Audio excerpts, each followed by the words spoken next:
8 இறை வார்த்தைகள் 1-10 முடிய. ஓய்வு நாட்களுக்கு பின் வாரத்தின் முதல் நாள் விடியற் காலையில் மகதலே மரியாவுக்கும் வேறொரு மரியாவுக்கும் கல்லறையை பார்க்க சென்றார்கள். திடீரென ஒரு பெரிய நிலநடுக்கம் ஏற்பட்டது. ஆண்டவரின் தூதர் விண்ணகத்திலிருந்து இறங்கி வந்து கல்லறையை மூடியிருந்த கல்லை புரட்டி அதன் மேல் உட்கார்ந்தார். அவருடைய தோற்றம் மின்னல் போன்றும் அவருடைய ஆடை உறைப்பனி வெண்மை போன்றும் இருந்தது.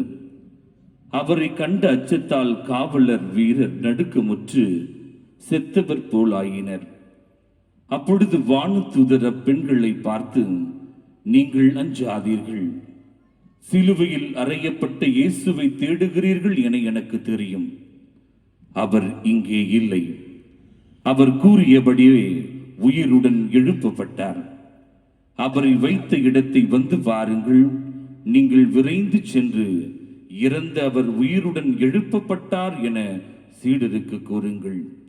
உங்களுக்கு முன்பாகவே அவர் கலிலேயாவுக்கு போய்க் கொண்டிருக்கின்றார்.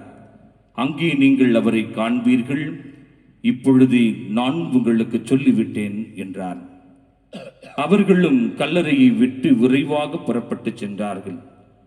அவர்கள் அச்சமுற்றாலும் அதே வேளையில் பெருமகிழ்ச்சி உற்றவர்களாய் அவருடைய சீடருக்கு அறிவிக்க ஓடினார்கள்.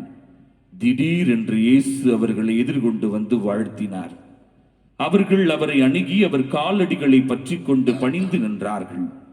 அப்பொழுது இயேசு அவர்களிடம், அஞ்சாதீர்கள், என் சகோதரர்களிடம் சென்று அவர்களை கலிலேயாவுக்கு போகுமாறு சொல்லுங்கள்.